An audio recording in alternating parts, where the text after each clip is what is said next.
Chad, thank you for making time in your, what I believe is your evening. I wanted to kick off real quick and get you to explain, who you are and what it is you actually do. Fantastic. Thank you, James. My name is Chad Selvage, and I am president at Be Bold Digital.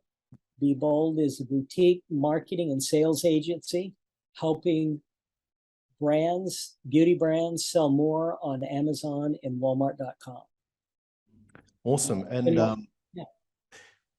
you actually come from a background of from Sally Beauty as an example. So tell us in your words, like, why is the beauty category so hot on platforms like Amazon and Walmart? I think there are at least three factors that I can think about, right? One, in general, trust in e-commerce, right? So beauty is one of those things where you learn about beauty from some trusted, usually it's somebody like a family member or a friend, right? Some trusted resource, right? So you learn from your sister, your mother, your father, your uncle, whoever, right? And so it had this very personalized feel to it, right? With technology and the rise of social media and influencers and this whole thing, they've kind of found a way to make the category more personal via technology. And so I think that's part of it, right? I think the second thing is beauty is a frequent purchase. And most people are pretty brand loyal. And once they find what they like, they stick with it. And so sites like Amazon and walmart.com make it super easy to keep replenishment and keep things coming to your home without much effort. So that's good.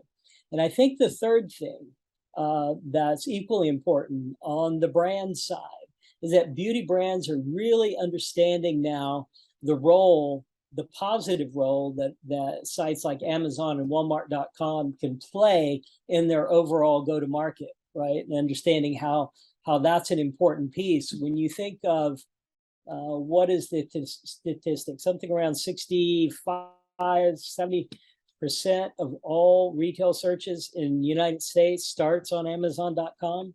So it's a really great place to make sure your brand is well represented as a place to go to where people go online to start shopping. So I think all those factors really are driving what's happening right now. The fact that social media and influencers and TikTok have leveled the playing field for all kinds of brands to play now is just really leading to some pretty cool innovation, and innovation drives the market.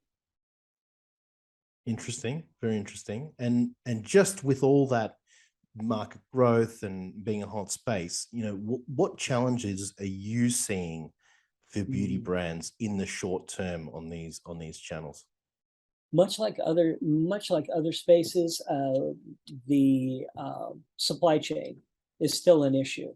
Whether that's supply chain and getting the raw materials or getting the bottles, there's some bottleneck there, so to speak.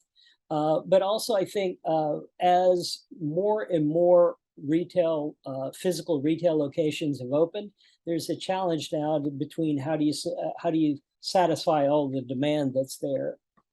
So I think that's one thing. And I think the second thing is really how do marketers decide to balance their marketing budget when it's spread across multiple channels now, and trying to figure all that out, I think is a challenge. Interesting. And that's a good segue into my next question for you is, I think you mentioned the stat of retail searches starting on Amazon. What is the relevance of something like a Walmart for beauty brands? Should they be on it? Should it be on their roadmap? Why not? I'm going to say yes, and I think they should, and here's why. First of all, Walmart, largest retailer in the United States, period, and if not the world. Something like 140 million people pass through their doors every day. While they still lag way behind e-commerce on Amazon versus Amazon, they're catching up, and they're not afraid to spend hundreds of millions of dollars to maintain relevancy.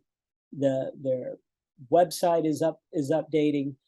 They did a deal recently with Space NK out of the UK to put stores in stores. So they understand the power of beauty to drive traffic. And Walmart may take a while to get there, but they always get there. I'm always recalling a story back when Walmart first tried to get into grocery, and they didn't do very well at it. So rather than be kind of the typical #1 arrogant retailer in the world, they turned around and said, all right, who knows how to do it better than we do? Oh, these guys are in the grocery industry. Let's go get them and bring them in. And now they're the #1 grocer here. So, you know, they know how to win. So I think the relevancy is the millions of shoppers, the fact that they're committed to beauty over the long term, and then just this idea of their mentality or mindset when it comes to serving a customer, I think, are all things that beauty can take advantage of. Interesting. And you know, obviously, as you say, Walmart's so new, it's still growing. Do you see a level of reluctance from brands of, you know, when you say to them, oh, you should consider Walmart, you know, do you see reluctance? And then internally, how should people think about you know, overcoming that reluctance, or convincing others in the business to actually, you know, this is a good idea? You know, I think it's a really great question, right? And the first and foremost, the impression is Walmart is everyday low price, right? And so a lot of the prestige brands are very concerned about going on to an environment that's like that. You know, and my answer to that is just kind of watch what they actually do. You know, I think they've seen the success that Amazon has with beauty. It's one of the better categories on Amazon, and they're wanting to figure out what Amazon did right. And I think there's a mentality in Bentonville that says, all right, let's get it figured out. Let's do what we need to do to make it right. So I think there's more to come on what they do in the future, but I think they understand that the model has to function a little bit differently. Interesting point. Onto my final kind of question for you, Chad. Sure. Global marketplace channels. So what I mean by that is, you know, you've got your Amazon US, obviously, but, you know, from where you are, Amazon UK, Amazon Australia, you've got those other things. What is your view on that for the beauty space? Is it, you know, obviously there's a compliance and the gating that you and I have talked about separately, but what is your view on other global markets, you know, through the likes of Amazon? Is it worth exploring for brands out of the US? Why not? I absolutely think it is, right, and a number of reasons why that is. One, there's an ease of use, right? Once you understand the system, it pretty much replicates. It's a very quick way in terms of penetrating international markets. It allows you to get in quickly without going through the process of either setting up your own infrastructure or working through a distributor that you may or may not know. So there are a tremendous amount of advantages from just the execution point of view.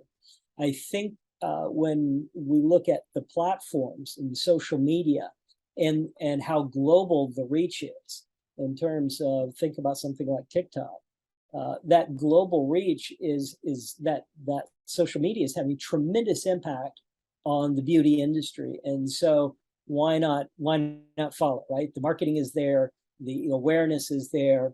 I think it for brands, it also builds brand identity and brand awareness when they can go into these international markets and they've got a platform that'll help them do that quickly, and it's easier to scale when you move like that. As someone who spent a few years, you know, managing beauty businesses in South America and in Europe, I can tell you that brands are really looking for a way to grow and looking for a trusted way to grow. One that they know that their brand will be taken care of and represented the way they would like for it to be. And these platforms really offer that opportunity. I think it's kind of a no-brainer once you get your distribution figured out. You're pretty sure you've got your US market covered. I think brands should be looking to go globally, and this is a great way to do it. Yeah, for sure, for sure. And just one little bonus question for you on the global expansion, Mercado Libre, right? What does that look like for you? What is your opinion on it? You know, does that fit the mold of, you know, it's a great way to kind of enter the South American region? Absolutely, I do. I think it's a great way to do it, particularly if you don't have your own infrastructure. And the reason I think it works really well is they were kind of first mover, and they've got already got a lot of a pretty big lead in a lot of the marketplaces. So I think it is something that you definitely consider. Um, and it's growing very quickly, right? Obviously on a small base, but it's growing. E-commerce is growing very, very quickly in South America and the markets they serve, Mexico as well. Fantastic. I'm glad to hear that. I'm looking forward to releasing that with you guys in I'm Beerboard looking Analytics. forward to that as well, by the way. I think that could be very big. Yeah. Well, look, Chad, I don't want to take up your whole evening. I know you and I talk for hours, but thanks again for doing this. Sure. And I'm Hey, sure. James, thank you for the invitation. I really appreciate it.